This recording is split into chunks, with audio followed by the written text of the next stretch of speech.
हरे कृष्ण। ठीक है। आगे पढ़ते हैं, वरना उसको तो बहुत चर्चा हो जाएगी तो ठीक है। ऐसा व्यक्ति कर्म, कर्म दे, मिसप्रिंट हो गया, कर्म करके भी कभी दूषित नहीं होता। स्पष्ट है कि जब कोई इंद्र तृप्ति करेगा ही नहीं, या इंद्र तृप्ति के लिए प्रयास करेगा नहीं, तो कर्म बंधन लगेगा नहीं, कर्म में फंसेगा नहीं, तो उससे वो दूषित नहीं होगा। स्पष्ट है, फॉर्मूला है। अब बड़ा ही इंटरेस्टिंग आने वाला है, और जिन्होंने दूसरे अध्याय का 12वां श्लोक पढ़ रखा है, उन देखिए, ठीक है वो पढ़ना भी जरूरी था, लेकिन ठीक है, नहीं भी समझ में आएगा तो हमारे बीच स्कॉलर हैं पप्पू प्रभु जी, वो समझा देंगे। हरि बोल। ठीक है। अर्जुन के सारथी भगवान कृष्ण के इस वाक्य सर्वभूतात्म भूतात्मा का अर्थ ये नहीं है कि वह व्यक्ति सभी आत्माओं से एक हो जाता है, क्योंकि पूर्वोक्त वाक्यों में सभी आत्माओं में भिन्नता स्थापित की जा चुकी है। मैंने क्या बोला था, वो अपने और दूसरों में भेद नहीं देखता। इसका मतलब ये नहीं है कि जो वो है वही सामने वाला। फिर रिपीट कर रहा हूँ, यहाँ ये थोड़ा सा मायावादी है, ये मायावाद फिलोसफी है, सर्वभूतात्म भूतात्मा की हम सब जीव एक हैं, और बस माया के आवरण में ढके हुए हम जब मुक्त होंगे सब एक में जाके मिल जाएंगे। ये मायावादी थ्योरी है। तो भगवान यहाँ पे ये जब बोल रहे हैं सर्वभूतात्म भूतात्मा की, मतलब वो अपने और दूसरों में भेद नहीं देखता, मतलब वो दूसरों के कष्टों को अपना कष्ट समझता है। ठीक। ये नहीं कहा जा रहा है कि जो मैं हूं वही सुभिक्षा माता जी, जो सुभिक्षा माता जी है वही आयुषी माता जी है, और जो आयुषी माता जी है वही अपूप प्रभु जी है। ये नहीं कहा जा रहा है, ये नहीं कहा जा रहा है कि सभी आत्मा एक हैं। तो ये नहीं सोचना चाहिए, देखिए बहुत गंभीर पॉइंट है। ये नहीं सोचना चाहिए कि जो भगवान कृष्ण है वही अर्जुन है। बहुत बड़ा अपराध। जब भगवान अर्जुन से बोल रहे हैं तो ये नहीं सोचना चाहिए कि जो मैं हूं, जैसे मान लीजिए जो मैं हूं वही आप है। भगवान ये नहीं बोल रहे कि जो मैं हूं वही तुम हो अर्जुन। ये कदापि नहीं है, बिल्कुल गलत थ्योरी। और लोग ऐसी व्याख्या करते हैं इस शब्द की, सर्वभूतात्म भूतात्मा, इसलिए बलदेव विद्याभूषण लिख रहे हैं। और इसीलिए भगवान ने पहले ही बता दिया कि सारी आत्माएं अलग अलग हैं। अब उसको कोट करेंगे दूसरे अध्याय के 12वें श्लोक से। भगवान पहले ही कह चुके हैं, नत्वे बाहम। किसी को श्लोक याद है? 2.12, मैंने कहा था याद होना चाहिए। यस माता जी बताइए। न त्वेवाहं जातु नाशं न त्वं नेमे जनाधिपा नाश्चैव न भविष्यामः सर्वे वयं मतः परम्। हरि बोल, हरि बोल। यस माता जी। नत्वे बाहम जातु नासम न त्वं नेमे जनाधिपा न चैव न भविष्यामः सर्वे वयमतः परम। तो भगवान ने क्या बोला था? ऐसा कोई समय नहीं था अर्जुन जब तुम यानी अर्जुन, मैं मतलब भगवान कृष्ण अपने अपने को बोल रहे हैं, और यह सभी राजा नहीं थे, और ना ही भविष्य में ऐसा कभी होगा कि हम लोग नहीं रहेंगे। तो भगवान बोल सकते थे ये चीज कि हाँ ऐसा है, कोई समय था जब हम ना रहे थे, हम नहीं होंगे। तो भगवान ने हम शब्द यूज नहीं किया। नत्वे, तुम, मैं और राजा, भगवान अलग अलग बता रहे हैं। भगवान कह सकते थे ऐसा कोई समय नहीं कि हम नहीं थे, हम नहीं रहेंगे, लेकिन हम यूज नहीं किया। अलग अलग इंडिविजुअलिटी दिखा रहे हैं। आत्मा भिन्न रहती है, अलग अलग रहती है। ठीक। अच्छा, इस पे पंकजांग्री प्रभु बहुत सुंदर बोल रहे थे, बहुत सुंदर बात बोल रहे थे भाई। भय किस चीज का है जब आप शाश्वत हैं? ये सुंदर बात है ना भाई। फियर किस चीज का है जब आप हमेशा रहने वाले हैं? तो किस चीज का डर? भाई डर किस बात का होता है? कुछ नष्ट हो जाने का, कुछ खो जाने का। तो हम तो कुछ खोए भी नहीं, और कुछ नष्ट भी नहीं होगा, हम तो वैसे के वैसे ही हैं। तो भय किस चीज का? ये विचार किया, इस तरीके से सोचा आपने कि भय किस चीज का? हम तो वैसे ही थे, वैसे ही हैं, वैसे ही रहेंगे। लेकिन लोगों को रहता है हमारा सम्मान चला ना जाए, हमारा पैसा, हमारा ये, हमारा वो तुम्हारा है ही नहीं, उससे तुम्हारा कोई संबंध है ही नहीं। वो तो तुम भ्रम पूर्वक या अविद्यावश ये सोच रहे हो कि तुम्हारा है, लेकिन तुम तो इन सब से अलग हो। कोई विचार किया मैं तो शाश्वत हूं, मुझे कुछ हो ही नहीं सकता? कभी इसको सिंक किया आपको कि हम क्यों भय करें, हम तो वैसे ही वैसे रहेंगे। तो वास्तविक भय ये होना चाहिए कि मैं दोबारा शरीर ना प्राप्त करूं, भगवान के पास जाऊं। ये भय होना अच्छा, स्वाभाविक है, अच्छा भय है। व्यक्ति भक्ति करे, दोबारा इस क्लेशदायक शरीर को प्राप्त ना हो। लेकिन भौतिक वस्तु के लिए भय करना, अरे मेरा लैपटॉप, मेरे पैसे, मेरा ये, मेरा सम्मान, मेरी इज्जत, मेरा वो फलाना धमाका, तुम्हारा कुछ नहीं है, तुम्हारा इस कनेक्शन ही नहीं। हम लोगों ने देखा था ना, इस ये जीव आत्मा इस भौतिक जगत की है ही नहीं।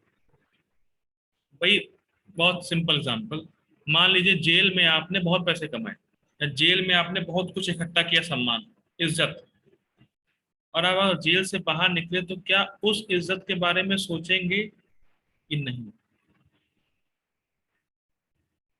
आप आपने जेल में बहुत इज्जत कमाई, अरे देखो सीनियर, सीनियर वो है, क्रिमिनल है ये, बहुत सीनियर है, बहुत ये है, बहुत वो है, और आप जेल से बाहर निकल गए, तो जो जेल में बनाई हुई इज्जत के बारे में कोई सोचता है? तो कोई सोचेगा? नहीं प्रभु जी। भाई वो जेल में था बात ये, वो जेल में था। क्रिमिनल के बीच में सम्मान प्राप्त करना ही कौन सी बड़ी महानता है? तो बद्ध जीवात्माएं ये सब हमारे जैसी हैं, सर्वभूतात्म भूतात्मा हमारे जैसी हैं, हम नहीं, हमारे जैसी। तो उनसे सम्मान प्राप्त करके उनको पसंद करके क्या मिल जाएगा? पसंद करना है तो करना है भगवान को, जिनसे हमारा वास्तविक संबंध है। देखिए बड़ा विचार, बहुत विचारशील श्लोक है आज का, बड़ा विचार करना पड़ेगा, सब तो समझ में आएगा। ठीक है, आगे पढ़ते हैं। अब इस लाइन को कोई समझाएगा। साथ ही दो व्यक्तियों में यदि ज्ञान का स्तर भिन्न ना हो तो एक का दूसरे को ज्ञान देना संभव नहीं। ये 2.12 की टीका से कोट किया है बलदेव विद्याभूषण ने, कुछ समझाया इस चीज को?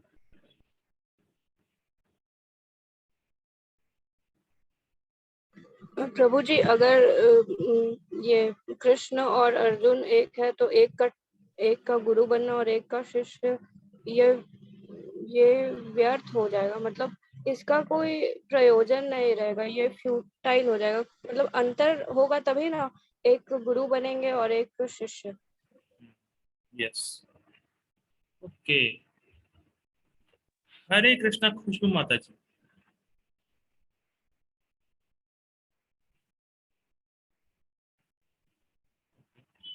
उनको मेरी आवाज नहीं पहुंच रही, कि बोलना नहीं चाह रही, पता नहीं। हरे कृष्णा खुशबू माता जी, शायद नहीं पहुंच रही, ओके। हरे कृष्णा सुभेक्षा माता जी। ओके, आ गई। हरे कृष्णा हाँ, प्रभु जी। यस यस माता जी। माता जी आप शायद क्लासेस वगैरह लेती है ना, पढ़ाई वढ़ाई का कुछ करती है ऐसा? अच्छा, आप करती है पढ़ाने के लिए ना, ट्यूशन? जी जी जी माता जी अगर अगर अब बच्चा आपसे कह रहे, मैम आप भी वही हैं जो हम हैं, क्यों पढ़ाने आती हो रोज रोज, जी। कैसा लगेगा आपको? प्रभु जी बहुत बुरा लगेगा, और उसको हंसी समझाना आएगी ना, पड़ेगा कि हम आपको दोनों हंसी में आएगी ना, बहुत अंतर है। जी। आपको हंसी आएगी ना? नहीं प्रभु जी, हंसी मतलब वो तो आएगी ही कि वो उसको मालूम नहीं है, लेकिन उससे थोड़ा सा वो भी लगेगा, उसे समझाना पड़ेगा कि हम दोनों में क्या अंतर है। हाँ, हम दोनों में क्या अंतर है, मैं तुमसे आज जानती हूँ इसलिए पढ़ाने आई हूँ, है ना? यस यस यस प्रभु जी। इंटरेस्टिंग बात है। मान लीजिए जीवन भर ये सोचे कि आप और हम एक हैं, तो हाँ प्रभु जी, तो वो मूर्ख है फिर, उसको समझ में ही नहीं आएगा कि आखिर यहाँ पे बात क्या है, दोनों में अंतर क्या है। अच्छा, अब ज्ञान ट्रांसफर करने के लिए अलग अलग होना चाहिए, नहीं होना चाहिए? यस प्रभु जी। ठीक है, थैंक यू माता जी। अब सोच सकते हैं कितने मूर्ख होते होंगे मायावादी। भाई अगर मैं कहूँ कि मैं और सुभेक्षा माता जी एक ही हैं, मैं और अपू प्रभु जी एक ही हैं, मतलब सुनने में अजीब सा लगता है, अरे क्या बोल रहे हो तुम भाई। और कोई व्यक्ति जीवन भर इस फिलॉसफी को पालन करे तो फिर कितना पथ भ्रष्ट है, कितना दुर्भाग्य है उस व्यक्ति का, कुछ कल्पना है इसकी। जो व्यक्ति यही मानता रहे कि जो आप हैं वही हम। इसीलिए कभी ये नहीं सोचना है कि दो जीवात्माएं किसी में मिल जाती हैं, एक हो जाती हैं। अगर ज्ञान ट्रांसफर करना है तो एक को ज्यादा पता होना चाहिए, तभी ट्रांसफर होगा। ये नहीं कि मैं अपने आप को क्लास दूं। अगर मैं अपने आप को क्लास देता तो आप लोग को बुलाते ही नहीं। बस समझ में आ रही। और अपने आप को क्लास देना कितना बोरिंग है, कभी ट्राई किया है अपने आप को क्लास देना? मतलब अपने आप से बातें कर रहे हैं, कितना बोरिंग है वो। इसीलिए कभी नहीं सोचना है कि दो जीवात्मा मिल जाएंगी या दोनों एक ही है, ठीक है? संभव नहीं है ऐसा। ज्ञान ट्रांसफर नहीं होगा। ठीक है, आगे पढ़ते हैं। तो इस प्रकार आत्म अनुसंधि से युक्त होकर कर्म करते हुए वह इस दोष से ग्रसित नहीं होता। आत्म अनुसंधि मतलब कि व्यक्ति कर्म योग कर रहा है आत्मज्ञान प्राप्त होने के लिए, कि उसका उद्देश्य आत्मज्ञान प्राप्त करना है, ठीक है। वह इस दोष से ग्रसित नहीं होता कि वह कोई भौतिक वस्तु है। ये बहुत सुंदर लाइन है, बहुत इंटरेस्टिंग है। ये प्रभुपाद जी बता रहे हैं, कुर्बन नपि न लिप्यते। भाई जब तक कोई शरीर की चेतना में रहेगा, जब तक व्यक्ति ये मानेगा कि मैं शरीर हूं, जब तक वो इस भावना से ग्रसित ही रहेगा, तभी तक तो वह इंद्रिय तृप्ति करने के बारे में सोचेगा। क्या लगता है? जब व्यक्ति ये सोच रहा है कि मैं शरीर हूं, तभी तो इंद्रिय तृप्ति के बारे में सोचेगा ना वो। क्या लगता है प्रभु जी आपको इस बारे में? यस, बिल्कुल सही है। तो सही है। ठीक, और तभी वो सोचेगा कि मैं इस शरीर को संतुष्ट कर लूं तो सुखी हो जाऊंगा। लेकिन जब व्यक्ति कर्म योग कर रहा है तो धीरे धीरे ये भावना समाप्त हो जाती है कि मैं शरीर हूं। और जैसे जैसे भावना समाप्त हुई कि मैं शरीर हूं, तो इंद्रिय तृप्ति तो वैसे ही खत्म। मुख्य चीज क्या है इंद्रिय तृप्ति के लिए? ये मानना कि मैं शरीर हूं। यही खत्म, इंद्रिय तृप्ति खत्म, कर्म बंधन खत्म, बस कुर्बन अपने लिप्यते। समझ गया फॉर्मूला? आगे बढ़ते हैं। बहुत शीघ्र ही वह आत्मा को प्राप्त करेगा, इस कारण से कर्मयोग श्रेष्ठ है। कल भी हम लोगों ने पढ़ा था, न अचिरेणा ब्रह्म अधिगच्छति। बहुत शीघ्र ही ब्रह्म की प्राप्ति करेगा और कर्मयोग करना आसान है, इसलिए बलदेव देवशर कह रहे हैं। ठीक। अब पढ़ते हैं परपूर। परपुट बाय डिवाइन ग्रेस सही श्री भक्ति उदांत स्वामी श्री प्रभुपाद की जय। तात्पर्य बड़ा ही इंटरेस्टिंग है और समय लगेगा, तो धैर्य पूर्वक सुनने का प्रयास करें। हरि बोल। बहुत सुंदर है, बहुत समझाने का मन भी था मेरा। जो कृष्ण भावना अमृत के कारण मुक्ति पथ पर है, वह प्रत्येक जीव को प्रिय होता है और प्रत्येक जीव उसके लिए प्यारा है। स्टार्टिंग ऐसे की है, सर्वभूतात्म भूतात्मा। हरि बोल। देखिए, इस जगत में कोई भी एक दूसरे से प्रेम करता है तो उस प्रेम का आधार क्या है?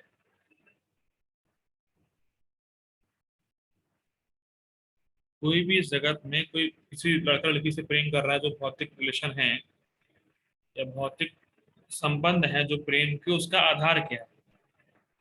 प्रभु जी सेंस ग्रेटिफिकेशन। सेंस ग्रेटिफिकेशन, इंद्रिय तृप्ति। प्रभुपाद जी बहुत सुंदर बोलते थे, माता जी ने लिखा भी था, यीशु माता जी ने। हाँ, सेक्स लाइफ कर सकते हैं, इंद्रिय तृप्ति है वो तो, मतलब वो बाकी चीजें भी हैं। ठीक। अरे प्रभु जी आपने क्या बोल दिया, अच्छी बात आ गई। अरे वो देखिए, इस जगत में सबसे बड़ा सुख क्या मानते हैं लोग? तो प्रभु जी ने बताया, मैथुन आगार बोलते हैं जगत, मतलब भोग, मतलब संभोग करना, मतलब पुरुष स्त्री का संग जो है, उसको लोग टॉप मोस्ट सुख मानते हैं। अब जरा विचार कीजिए, हरिदास ठाकुर जो नामाचार्य हैं, उनके सामने माया देवी तक आ गए। माया देवी, समझ में आ रहा है? माया देवी, इस जगत में जो रूप हम देख रहे हैं कि बहुत सुंदर है, उसकी तुलना में माया देवी क्या है? मतलब माया देवी साक्षात इतनी सुंदर होंगी, माया देवी को कुछ कहने को नहीं। उनका इतना, और वो भी आई थी लखा हीरा बन के, लखा हीरा एक वैश्या बन के आई थी माया देवी हरिदास ठाकुर के सामने। हरिदास ठाकुर 25 साल के थे शायद, मेरे ख्याल से यंग ही थे। अब उनको जरा सी भी रुचि नहीं थी इस तुच्छ सुख में, जो इस जगत का टॉप मोस्ट सुख है। तो कभी आप इसको विचार कीजिए और सोचिए, हम लोग भी वही नाम ले रहे हैं जो हरिदास ठाकुर ने लिया। ऐसा इसको ऐसे सोचिए आप। और अगर हमें वो एक बार उस सुख की प्राप्ति हो गई, तो इस जगत का कोई भी सुख हमें आकर्षित कर ही नहीं सकता, क्योंकि टॉप मोस्ट सुख को ही छोड़ दिया हमने। विचार किया इस चीज का? जो इस जगत का टॉप मोस्ट सुख है, जिसके जिसके लिए व्यक्ति दिन रात काम कर रहा है, वो कितना तुच्छ है हरि नाम के सुख के आगे। और हम लोग भी भाई कोई और नाम नहीं ले रहे हैं, वही नाम ले रहे हैं जो हरिदास ठाकुर लेते थे। कभी ये मत सोचिए कि हमें हरि नाम का सुख प्राप्त नहीं होगा। एक बार प्राप्त हो गया, इस जगत की किसी वस्तु से आप आकर्षित होंगे ही नहीं। तो प्रार्थना करनी चाहिए कब ऐसा सुख प्राप्त हो। अभी तो प्राप्त नहीं है फिलहाल कब ऐसा सुख प्राप्त हो। इस जगत की किसी वस्तु से आप आकर्षित नहीं होंगे, कि टॉप मोस्ट सुख जो है जगत का सो कॉल्ड, उसको हमने छोड़ दिया है। बहुत विचारणीय बात है कि क्या सुख रहा होगा वो। मतलब सोचिए सो क्या सुख रहा होगा वो हरि नाम का। क्योंकि इस जगत में लोगों को बस लगता है भाई टॉप मोस्ट सुख है, लेकिन उससे बहुत कई गुना, मतलब कंपैरिजन ही नहीं कर सकते कितना मतलब अमृत होगा। और इंटरेस्टिंग बात है, ये भोग करने से जीवन की शक्ति या इंद्रियां शिथिल हो जाती है। इंद्रियां जल्दी मतलब ढीली हो जाती है, मतलब जल्दी शरीर जो है काम करना बंद कर देता है जल्दी। और और जब आप भोग कर भी रहे थे, उसके बाद आपको ना उसको संतुष्टि मिली, ना कोई सुख क्षणिक सुख मिला। लेकिन हरि नाम करने से आपका आनंद बढ़ रहा है, बढ़ रहा है, बढ़ रहा है, बढ़ रहा है।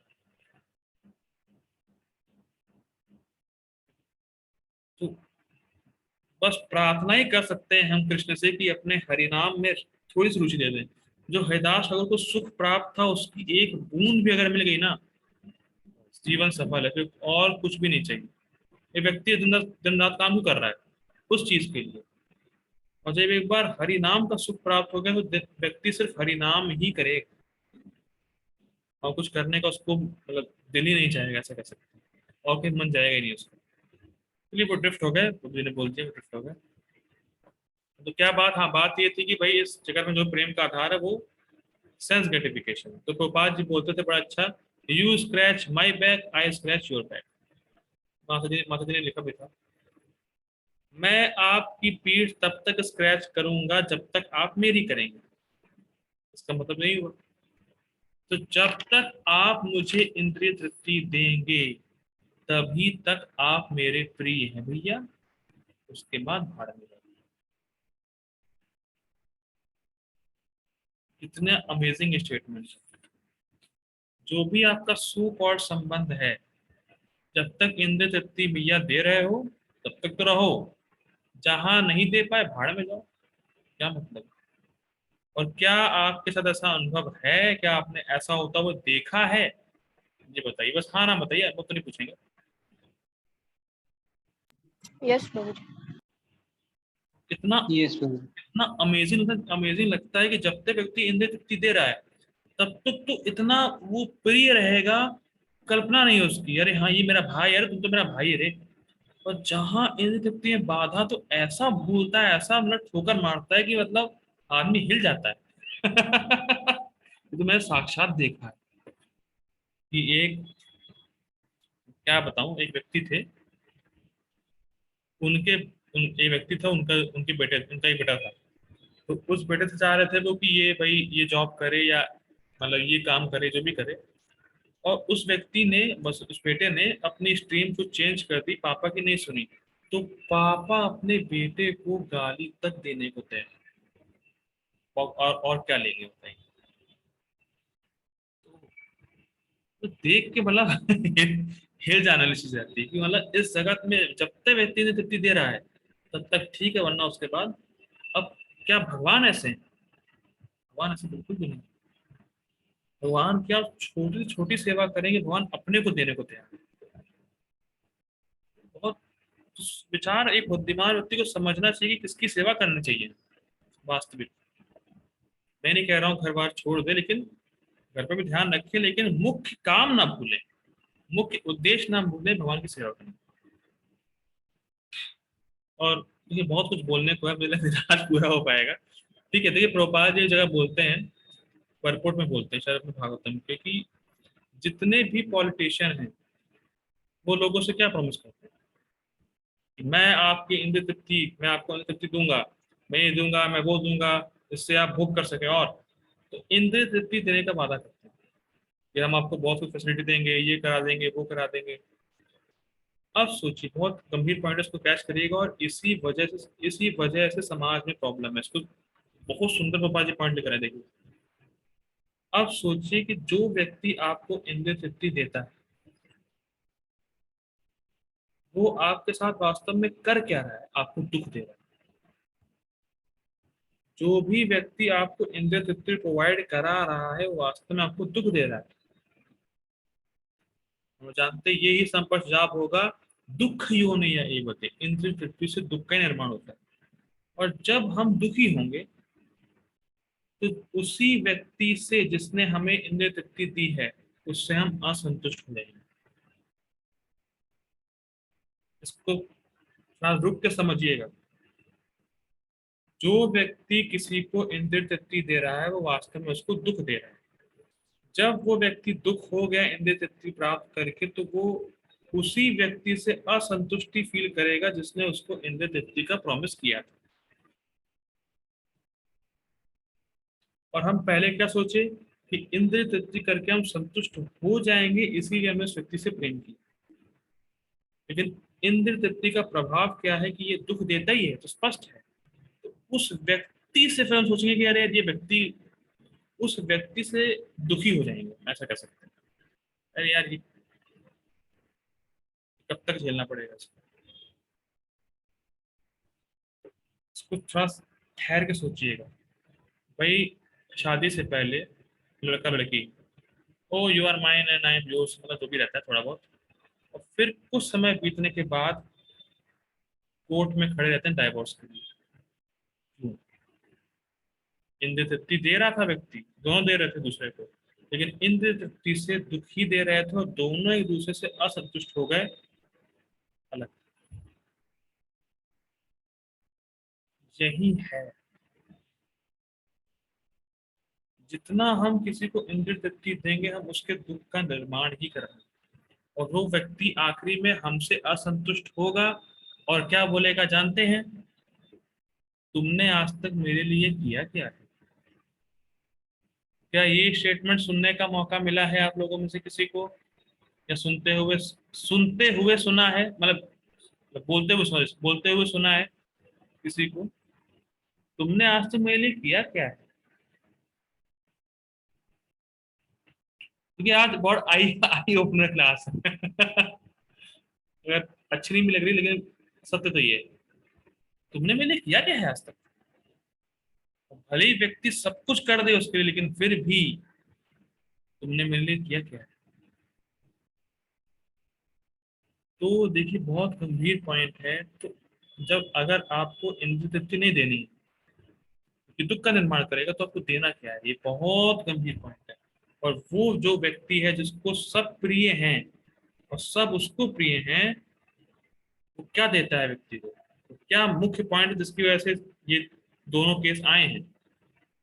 रियल लव वास्तव में ये है, किसी भी व्यक्ति से आपका रियल लव तब कहलाया जाएगा कि मैं कैसे इस व्यक्ति को भगवान की सेवा में लगा सकूं।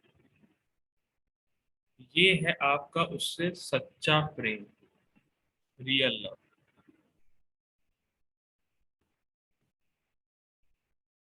How can I make this person Krishna consciousness, कैसे इसको भगवान की सेवा में लगा सकता हूँ, मैं कैसे इस व्यक्ति को भक्ति में ले आऊं, ये वास्तव में सच्चा प्रेम है, अन्यथा सब तो चल ही रहा है फिलहाल। तो समझ ही गया आपने, दुख का निर्माण ही करेगा, असंतुष्टि का ही निर्माण करेगा। तो सभी जीवों को प्रिय क्यों है, क्योंकि वो इंद्रिय तृप्ति नहीं चाहता और सबको भगवान की सेवा के करीब लाना चाहता है।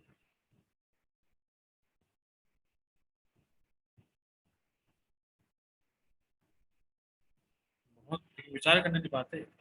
और जो आपको भक्ति में ला भी रहा है, मान लीजिए कोई आपको भगवान की भक्ति देना चाहता है और स्टार्टिंग में पीछे लगा हुआ है, अरे माला करो ना, थोड़ा माला करते नहीं है आप लोग, और डांट भी रहा है कुछ थोड़ा बहुत मान लीजिए, या पीछे पढ़ाया था, जैसे मैं पढ़ाया था पीछे आप लोगों के, माला की नहीं की, माला की नहीं की, ये स्टार्टिंग में हो सकता है खराब लगे, लेकिन बाद में उससे रियलाइज हो कि सबसे बड़ा कल्याण तो इन्होंने किया।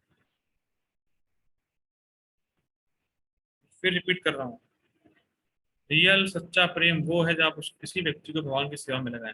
स्टार्टिंग में लगेगा अरे यार ये क्या बार बार पूछते हैं, माला की नहीं की, माला की नहीं की, ये छोड़ दो वो छोड़ दो, एक माला तो कर लो, क्लास में तो आ जाओ, ये है वो है, बहुत सारे काम है मुझे, बाहर जाना होता है, फिर भी कहते हैं क्लास में आओ।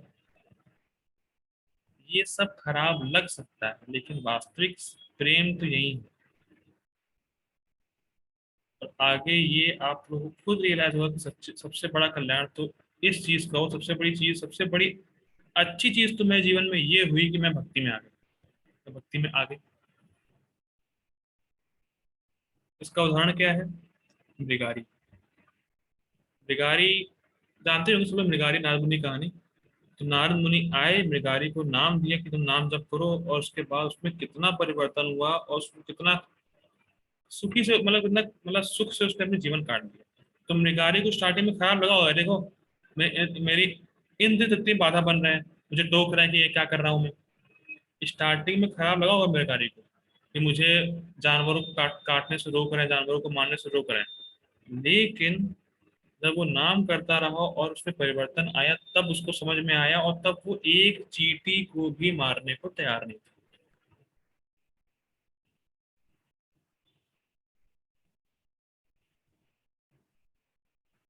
बहुत देखिए, बहुत आज मैं मूड में हूँ ठीक है ना।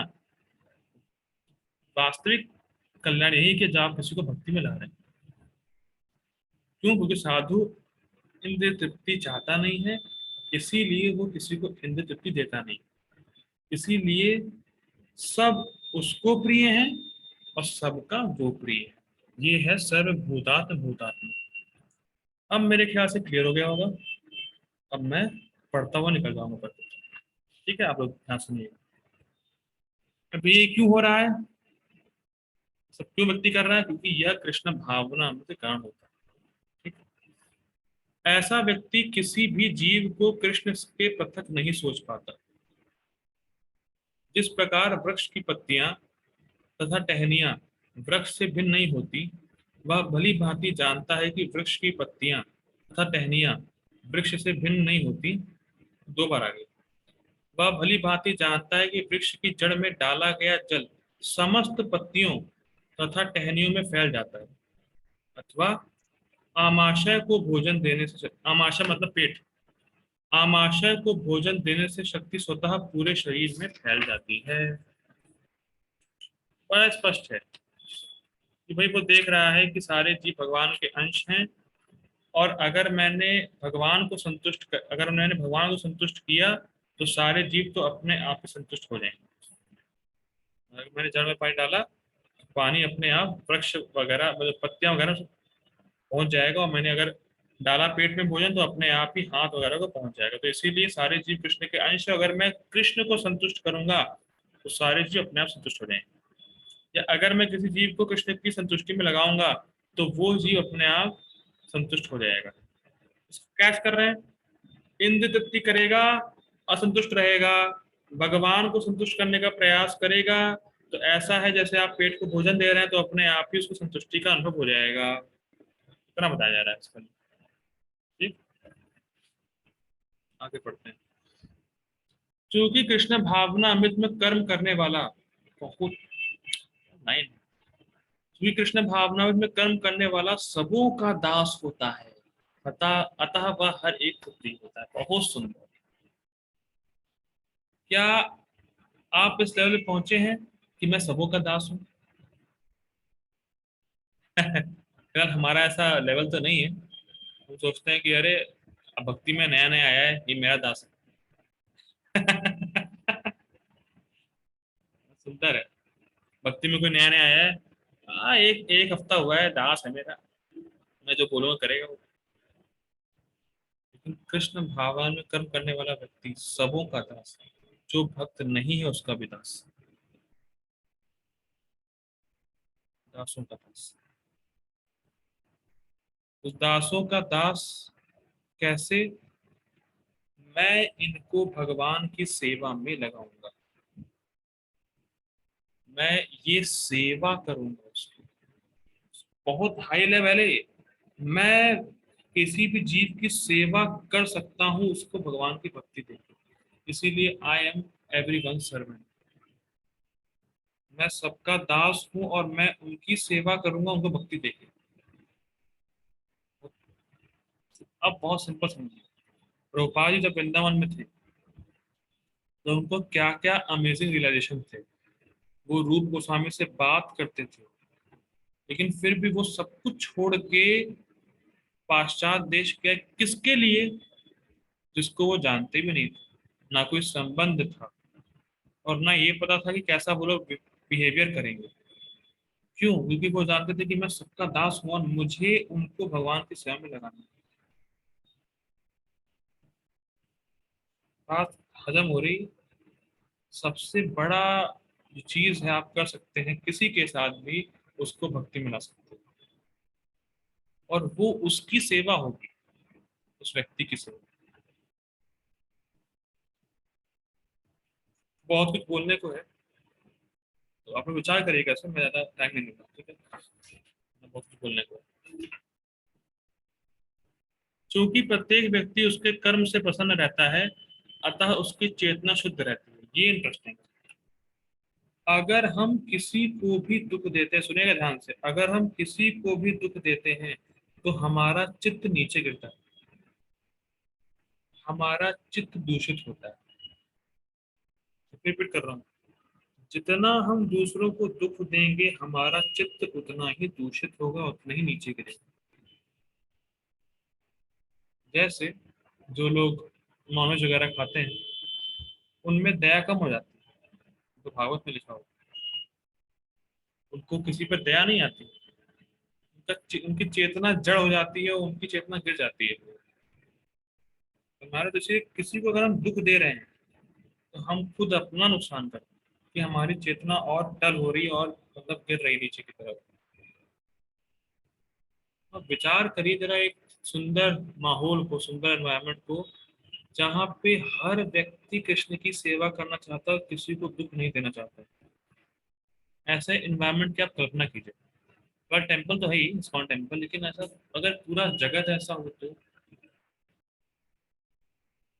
कहीं भी आप जाए हरि बोल, हरे कृष्णा, और कोई इंद्रिय तृप्ति की भावना नहीं, कोई दुख देने की भावना नहीं, क्योंकि इंद्रिय तृप्ति देगा तभी दुख होगा ना। इस पे विचार करना, मन करने वाली बातें हैं ये सब।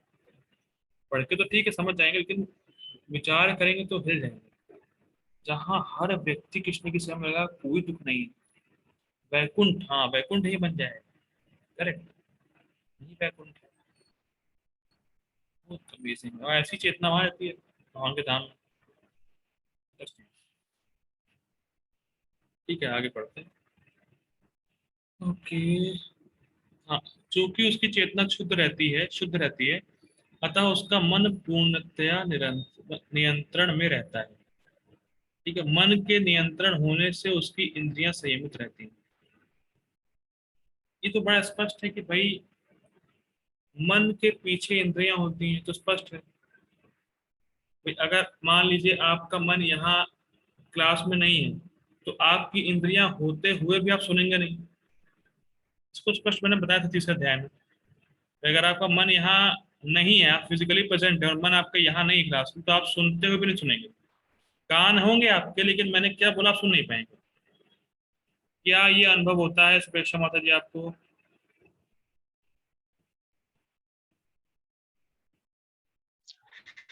यस प्रभु जी, मुझे जो स्टडीज के क्लासेस है थोड़ा बहुत बोरिंग लगता है, तो तब मैं फिजिकली प्रेजेंट होती हूँ लेकिन कुछ भी सुनती नहीं, ऐसा होता है। अरे वो ठीक है माता जी, कभी कभी तो काम आए स्टडीज आपकी। ठीक है। तो मैं बेसिकली मन के पीछे इंद्रियां होती है। अगर मन आपको किसी चीज में है तो इंद्रियां ऑटोमेटिक आपकी उस जगह पे लगी रहती है। ठीक है। तो अगर चेतना देखिए, चेतना शुद्ध मतलब भोग के संस्कार नहीं। समझिए फॉर्मूला, चेतना शुद्ध, भोग के संस्कार नहीं, मन भोगों में नहीं जाएगा। मन भोगों में जाएगा नहीं तो इंद्रिया संयमित है। एक, आगे बढ़ते हैं। चूंकि उसका मन सदैव कृष्ण में स्थिर रहता है, अतः उसके विचलित होने का प्रश्न ही नहीं उठता। अब बहुत सुंदर बात है, स्थिर मतलब क्या? मन में संकल्प और विकल्प नहीं आएंगे क्या? अच्छा पता है ना संकल्प विकल्प क्या होता है, कि ये भी नहीं पता किसी को?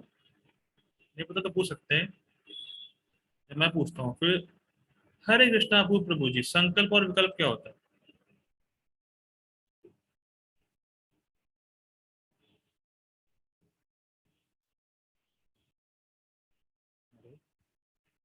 इतना टाइम लग रहा है, संकल्प विकल्प नहीं पता? तीसरा अध्याय पूरा भूल गया क्या? ठीक है, हटाइए। संकल्प मतलब ये चीज मुझे करनी है, विकल्प मतलब ये चीज नहीं करनी। तो मन में आता है ना, ये मैं करूं वो मैं ना करूं, आता है नहीं आता है? नेटवर्क इश्यू, मन में आता है नहीं आता कि मैं ये करूं मैं ये ना करूं? भी आता है। तो अगर यहाँ लिखा है कि स्थिर रहता है, तो स्थिर मतलब क्या संकल्प और विकल्प नहीं आएंगे? संकल्प विकल्प आएंगे लेकिन सिर्फ कृष्ण के संबंध में। हाँ, मुझे बहुत आता है, सबको ही आता है मतलब जी, कोई स्पेशल नहीं। तो संकल्प मतलब संकल्प विकल्प मतलब ये करना ये नहीं करना है तो आएगा ही मन में, लेकिन अब ये आता है कृष्ण के संबंध में। भाई मान लीजिए आप इस क्लास में बैठे हैं तो संकल्प लेके ही बैठे हैं ना कि मुझे बैठना है, कि किसी ने आपको फोर्स किया है? किस अपेक्षा माता जी, आपको फोर्स किया है? नहीं प्रभु जी। ओके, मन में संकल्प आया आप आ गए। ठीक, तो मन में संकल्प और विकल्प ये कृष्ण के संबंध में ही रहेंगे, इसीलिए उसका मन पूरी तरीके से शुद्ध रहता है और कृष्ण की मतलब कृष्ण में स्थिर रहता है। कृष्ण में स्थिर रहने का मतलब मन का जो काम है संकल्प विकल्प वो कृष्ण के संबंध में होते हैं, इसीलिए वो विचलित नहीं होता। ठीक है।